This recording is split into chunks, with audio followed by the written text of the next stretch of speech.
The Meddlesome Meeples present the Quest Report with Matt and Richard. So now we're going to be talking about our first Dark game of the week, Massive Darkness. That is a very inventive name. From Cool Mini or Not Games. Now, this was a Kickstarter that's recently been delivered in the UK, and we got to playing it pretty quickly, because this is one that I've been waiting for a long time. Now, Massive Darkness is very similar in its engine and the way it's designed to Zombicide. If you've played the Zombicide games, particularly I played Black Plague.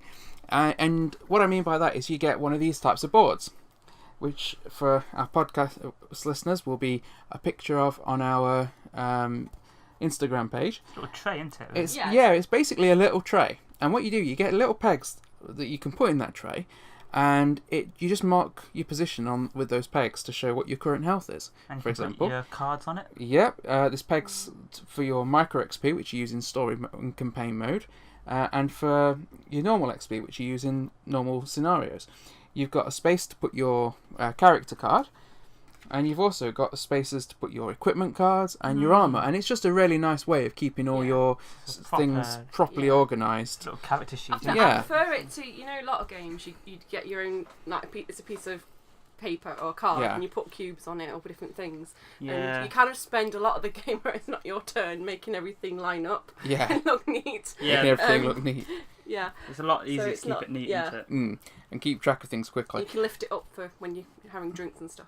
As well as that... that's important. As well as that, you've also got your skill sheet, which you get a pad of for each different class, and you get to write your name, which hero you were playing with, because the way the game works is you get a character.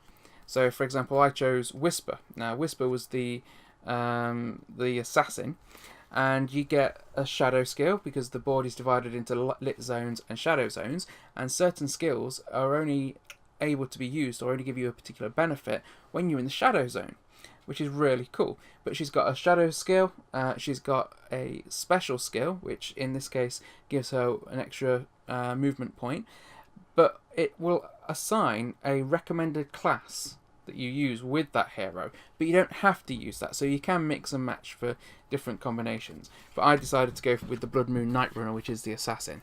And as I say, on the skill sheet that comes for that class, you've got 5 different levels, and as you spend experience points to unlock certain skills, then you get to use those skills when the game is on certain levels. Now, just to explain what that means, each area of the board has a level from 1 through 5, and in level 1 you can use level 1 skills, in level 2 you can use level 2 skills, etc.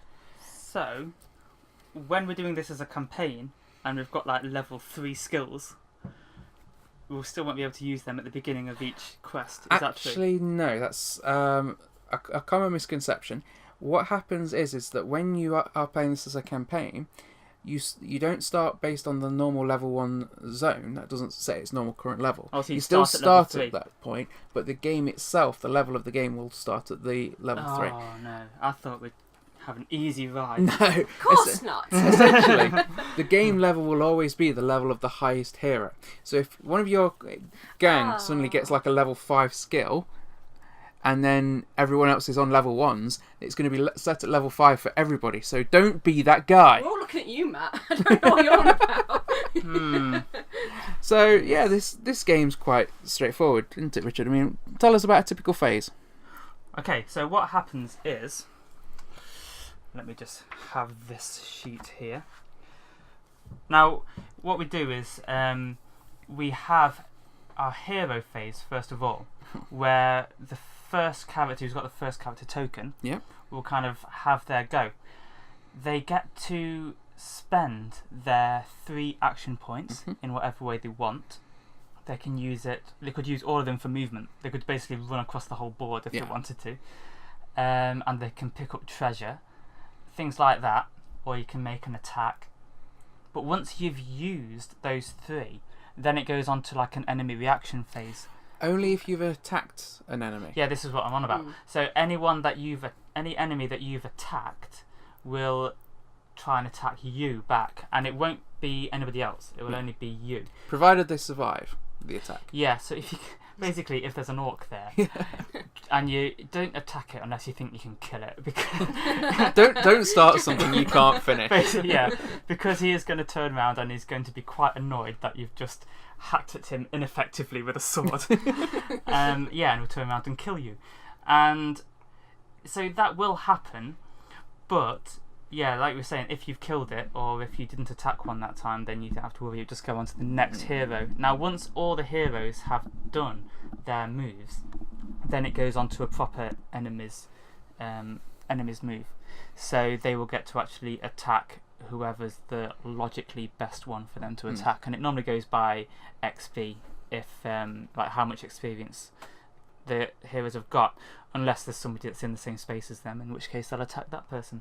And we did end up getting pretty swarmed, didn't we? Yeah. Quite quickly, and that was fun. We did end up dying eventually, but we we did lose the first game, but we got quite a long way though, didn't we? I was surprised at how many we actually managed to defeat. It didn't feel overwhelming. No. Sometimes you're trying to beat some monsters and you're genuinely thinking, oh, let's just die. Yeah, we weren't getting bulldozed. We're not gonna do this, but it was fun. It was a lot of fun. Yeah. I mean, it's quite interesting because as I say, you get your phase and then they get to react. Then they get their phase, but then after that you've got the events, haven't you? Yeah, so you draw an event card, and that might be a monster spawning, but it might be quite far away. Yeah. And that was quite fun, I thought, because like we were getting attacked by certain monsters. It was like goblin archers or something, wasn't it? But then like this massive not orc thing. It looked like a Balrog. I think it was this guy. Yeah. He appeared like halfway down the corridor, and he wasn't going to attack us then because he couldn't get to us in time. But we just knew that was in store for us.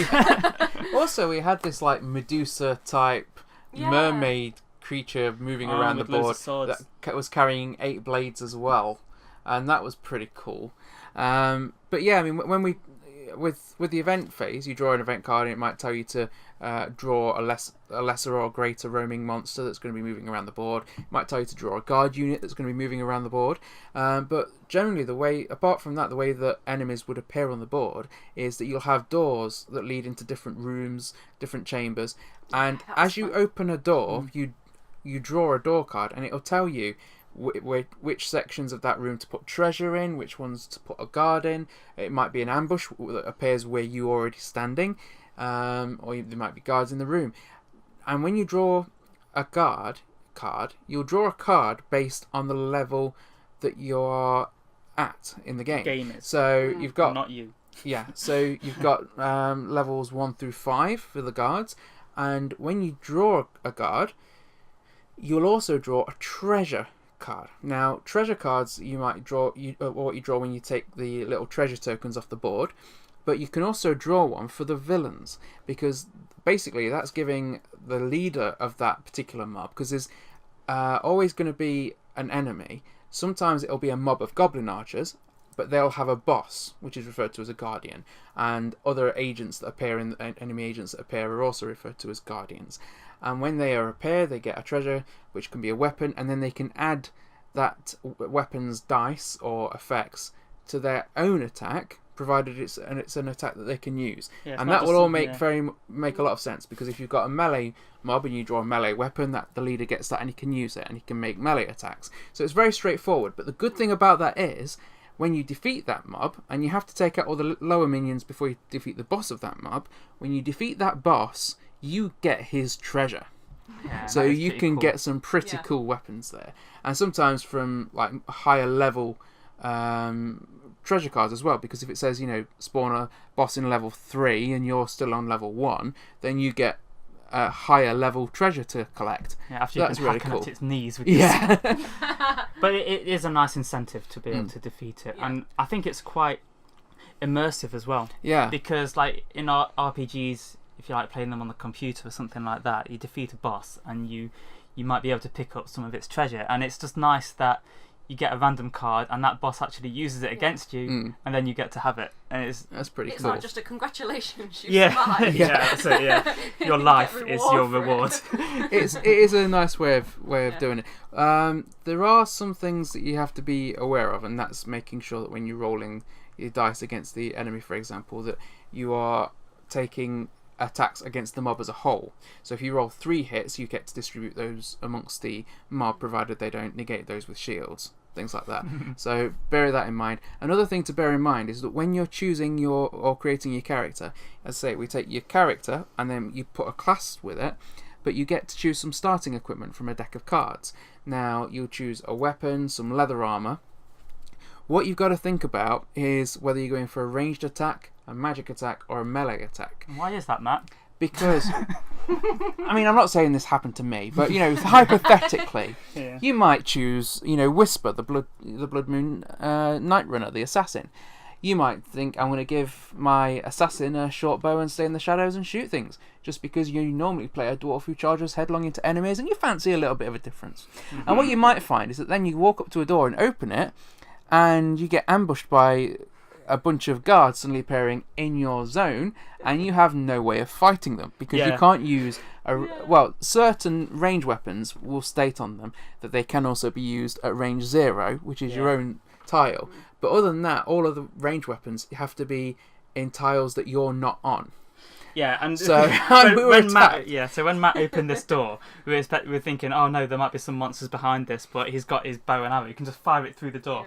Matt opened the door, and then creatures just came out from behind him. And they attacked you for like 2 turns before you managed to fight back. And the way I was eventually able to fight back is because they appeared there, but then inside that chamber there were a load of other guards that were spawned in there. And it was when they got to the tile in front of me, the other side of the door, I was able to shoot them with the bow, take out the leader, and then from that gained a melee weapon which I could use to fight. Because the problem is if you're in the zone with enemies and you haven't got a melee attack, unless you've unlocked a particular skill like the slippery skill, or unless you've got an ability like the wizard has, which is a teleport skill, you can't leave that tile while there are still enemies on that tile. So you can easily get boned.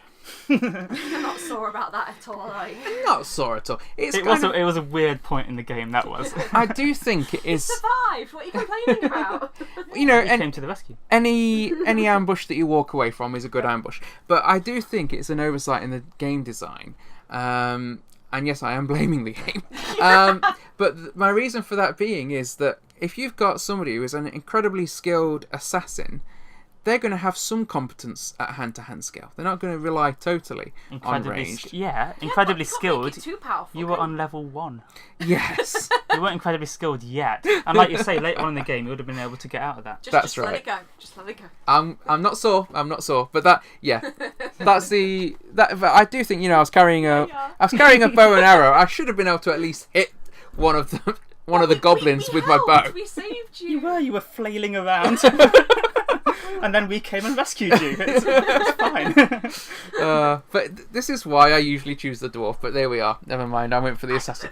Yeah, Heather was a dwarf. Yeah. That was cool. The dwarf did rock. Look, pretty cool. There are some pretty cool miniatures in this game. We'll say miniatures. Some of them are massive. That's huge. Some of them are several times the size of the actual hero figures. I actually thought that a lot of these are very well detailed. I mean, I expect that from a cool mini-op game anyway. But some of these are just absolutely fantastic. And we didn't play with many of the Kickstarter accessories. The only ones we used was the chests. We used the proper chests, the little... They were great. And there is loads of treasure in this game. Yeah. And the doors. The doors. We used proper doors instead of door tokens. So we got little doors that actually you could open up and stuff. And that was pretty cool. But we have got a ton of different... miniatures that will come, and this giant ogre that's standing here is from one of the Lightbringer Pledge Kickstarter exclusives. But there are a ton of different enemy boxes that you can get, like ratlings, troglodytes, tons of different things that you can get to add to this. So we could really be playing this probably for a year without facing without having to think about adding any more to it, because we did get the all-in Kickstarter pledge. But there is so much variety, I think, with this game because of the amount of different enemies that we're going to face and the different skills and bonuses that they've got. So I'm really looking forward to getting into a campaign. Now, we did the tutorial, we did the first quest, but I'm really looking forward to going back and, maybe redoing the first quest, because we didn't complete it the first time. And kind of have to. You're not taking my dwarf off me. No, I'm staying as Whisper. I like my little assassin. And I'm this Gandalf type guy. He's got the staff and the sword. He's cool. He is really cool. I have to admit, one of the reasons I wanted this when I first saw it was I thought that miniature, Elias, the character's name is, he just looks like Gandalf. So yeah, they've not even tried to hide the fact that that's Gandalf. As games go, I mean, compare this to other dungeon crawlers. I would say I actually think it's much more immersive than, say, the Zombicide games. Comparing it to something like Descent. Yeah, I'm not really sure how. Descent. I really love the phase between the quests where you're kind of shopping at the village and stuff. That seems really cool. But what we haven't really done that. But you do get that in this game. Yeah, that's what I was going to say. We haven't done that yet, so I don't know how immersive it will feel in the long run. Yeah. Because that's the most important thing to me about these games. But so far, and just looking at all the minis and everything, I think it is going to be pretty epic. It's just, I like the Descent app, and I was a bit worried about going from a game that's got an app to one that hasn't, but it has felt very kind of organic the way it's worked. Because they run like in the app, but they're not controlled by the app, but they are controlled by the game, so it's still cooperative, and they're following like a predictable path a lot of the time. And the fact that you draw a card and then see what the monster is. Yeah. That feels very similar to just something popping up on the app. Yeah. So there's not that much work in controlling what the enemies do. So you do still feel like it's just us against the game. So this one, I'm highly recommending this one myself. This is Massive Darkness by Cool Mini Nut Games. For the darkness is massive and full of terrors.